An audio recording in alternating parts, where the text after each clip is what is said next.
acronym as well. SMILES, seeing miracles in life every second. So it's been an interesting journey, and I'm so blessed that my mom gave her life to wake me up. She got dementia, and I became a caregiver. I was a DJ, very happy DJ, traveling the world, thinking this is life.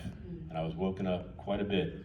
A year after my mom passed in 2008, I did my first book, and I made a decision I was going to be a purpose-driven man, a Christian, and I was going to be a tribute to her existence, to her message, and to her positivity. And I got to meet AJ literally during that period of time. It was in the beginning.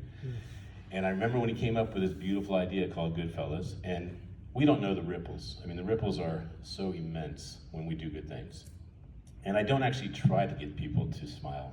I honor them for being someone that causes, creates, and inspires smiles and hope. And it has been just a beautiful journey. And the second thing that happened was the pandemic, and we all have different ways of seeing how things happen to us and what we get from that happening to us. And in the pandemic, I lost everything. I mean, I was in the 1% of my income.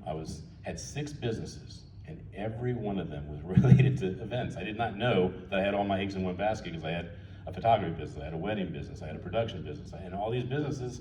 When events went, I went. And it was interesting. My mom said, my wife said to me, hey, we just lost 99% of our events. It was 386 events, just so we're clear. It wasn't just like 4 events or 10 events. And so she said, you know we lost all these events? I said, yeah, I know we lost them all.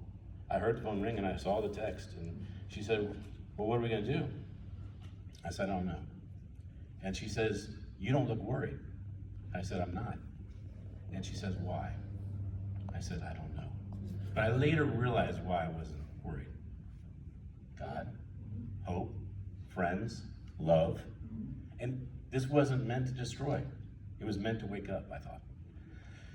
I turned to my son, and this is a miracle. My son was introverted. He was just about 6 years old, and he did not like to be videotaped, recorded.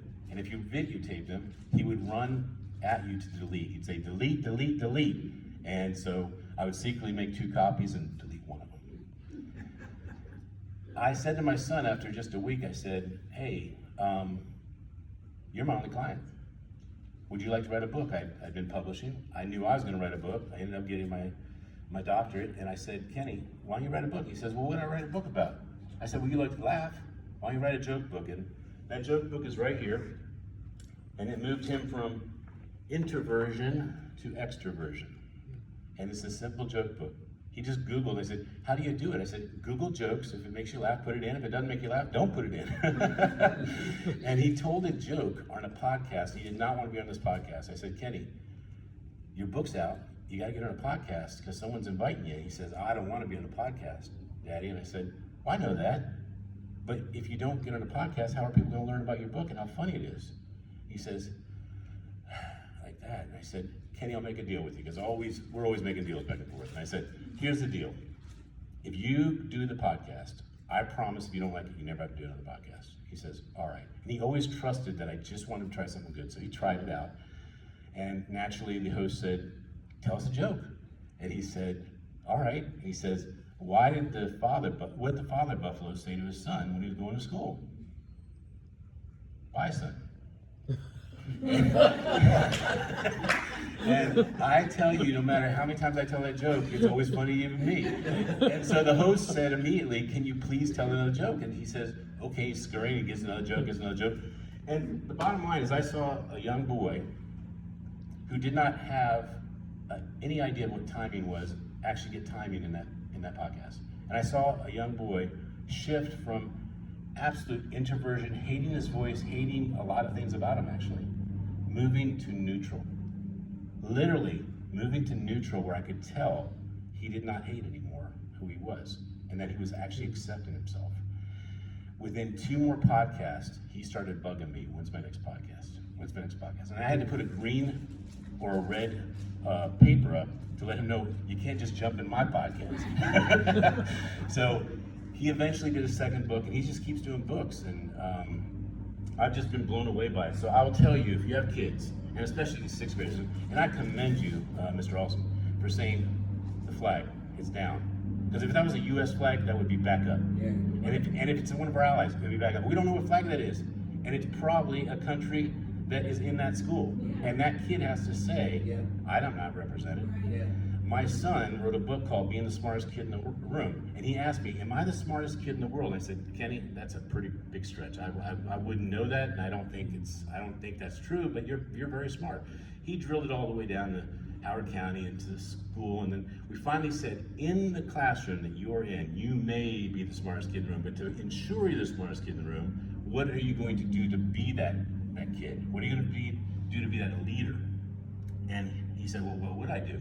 I said, well, Kenny, you learn about flags. You learn about countries. You learn about sign language. You learn about languages, period. You would learn about the periodic table. So the thing I didn't tell you when he first started this thing with me is that I taught 8th grade science in PG County. And I had the greatest principal ever. His name was Mr. Kevin Sawyer. And he said to me, remember that these kids that are in your class, the parents that are giving you these kids, it's the best they've got. Because when I saw these kids, I saw some apathy, and I saw some completely not caring about science or learning. And he told me that. I started saying, well, if this is the best, what am I doing to make it better? So my son, when he was going through this, he said to me, Daddy, after I think it was 5 days of teaching him 8th grade science. Now, remember, he's in 2nd grade, okay? In 2nd grade, I'm teaching him physical science. That's the introduction to physics and chemistry, the study of matter and energy. He says after 5 days, I learned the periodic table. He says, Daddy, this stuff seems kind of hard. I said, Kenny, you don't know every kid is in their house with their dad learning physics and chemistry. And so he bought it. And so he learned the elements of the periodic table, but he didn't learn them in rote memory. He learned what a chemical does in our universe. He learned what a chemical does in our environment. And he is an advocate for the environment. He's an advocate for animals now. I mean, I wish he was here, but my wife and I do not have the same feeling about taking him out of school. I know him being out of school today is a year of school. And my wife says, no, that's a day missed. So I exercise those days that I'm going to pull him out of school. I met him once. He's phenomenal. Thank you. Well, I have so many things I want to share with you, and I know with respecting the time and also respecting this gentleman who put this event together and is allowing us all to have a voice, I want to be cognizant of that, but I do want to share a couple of things that are related to love. So first of all, when you smile or you give a smile card to someone, it is love. It's acceptance. It's positivity. And that's why this man here has my vote. He has my time. He has my resources. I've never turned him down when I'm in the area. I say, AJ, I'm there. And I believe in this so much because it's my mom. I believe in it so much because I've had people literally shake and say, I needed this. I've had people just thank me. I've had people say, can I have an extra? I've had people say, can I put this on my register? Can I put it on my tip jar? We have, I believe, 4 million of these cards out right now. We have 300 different Keep Smiling books, and I want you to be honored for the smiles you bring to the world, and I'm making a book for AJ. I'm still trying to convince him with our $100,000 50-city tour to let me have that book to publish, because you know, if you don't have a book that impacts the world, and by the way, AJ is spectacular because he defies the odds. 99% of people that do a book, AI or not, and we have never done an AI book, by the way. We've done AI illustrations, but not an AI book. 99% chance you will not do a second book. 99% chance you will not get your money back. 99% chance you will actually fail as a failure as an author or a writer. And it's because you didn't have the right marketing or the connections. And here's something beautiful about this event. We got an Olympian here, all right? We have people that shape the world, and AJ attracts that like a magnet. He's not just love, he's a magnet of leaders that shape our world. So I appreciate so much, and it doesn't matter if there's 10 people in here, there's the 10 people that are gonna move Howard County, they're gonna move the world. I wanna share a couple things in closing. One is when my son had done 10 books, I wanted to know what the heck I did, and what he did, and how it changed him. So I commissioned him for $500 to write a book called My First 10 Years. This was supposed to be his 10th book. It ended up being his 12th book. Talk about motivation.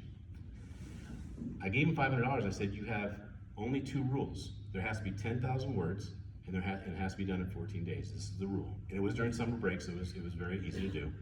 And he said, okay, if I do 1,000 words a day, and it takes me a couple hours to do it, I'm gonna be done early. And sure enough, he got done 2 days early. And it is a deep dive in philosophy. I mean, he didn't even know what the word philosophy was, just to be clear.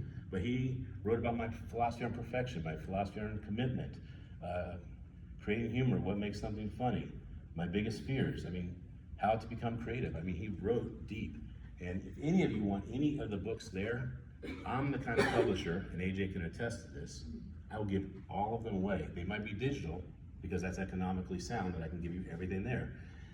If you want to buy any of them, when I'm in an event with L.O.V.E like this, if you give $20 to the book, I give $10 to the AJ. If you don't want $10 to go to AJ, then give me $10 so I don't bring that book back home.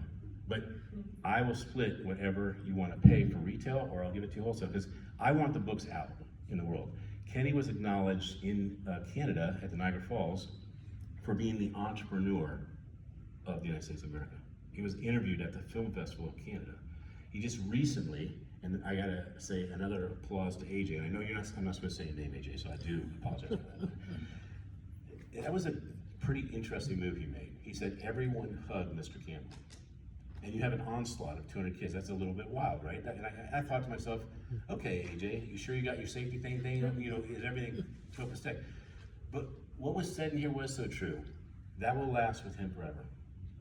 Him getting the award was one thing, but him having all those kids hug him. I got to experience that just last week. My son went to do his first book signing in Las Vegas, never been to Las Vegas. 300 people there, sold out event called Secret Knock. $3,500 to get in, and it sells out. He had 300 people stand up and give him a 3-minute standing ovation. He was just standing there like, what do I do?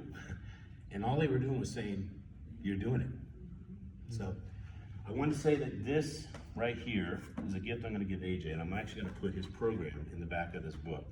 It's called Conversations, Getting to Know the Ones You Love. I lost my mom, and I don't know who she was. I know I loved her, I know she loved me, but these 100 questions that Kenny and I came up with have helped me understand him better, him understand me better, and I got news for you. When you understand a kid, they relate that you do. Yep. And they will not just obey, they will respect you. And so Kenny and I did this as an exercise from the book I'm giving you, AJ. Here's your copy. And we will modify this to include that. Thank you. Kenny and I did a book called not Conversations, but Conversations. And since you know Kenny, I will give this to you because you'll never know him as well as this. This is yours. Thank you so much. He came up with the 50 questions. I came up with 50 questions. I asked him the questions, and then he would turn around and answer them, and then say, "And what about you, Dad?" And then he would ask me a question. I'd answer the question and say, "And what about you, Kenny?" So, man, what an exercise that is. And if anyone wants that, I'm going to tell you, if you don't text me for that digital copy, you are missing out on the fact that I don't know my dad that well. I don't know my mom that has passed. I don't know any of my relatives that well. This has changed my relationship with my son. I will be giving this to you later, but I have another event to go to. This is what he did to me. He wrote 12 books in 10 years. He's now written 14 books in 11 years. His title and him taking it seriously caused me to say, well, what am I doing? I did 60 books in 60 years, and I have to tell you, 15 of them had to go in high speed because that young man did his one a year. So it's really good to see everyone here. I'd love to connect with you. I'd love to help you impact the world with a message like a book. Love to help you, sir. Okay. Thank you, AJ. You're awesome. Thank you. Thank you.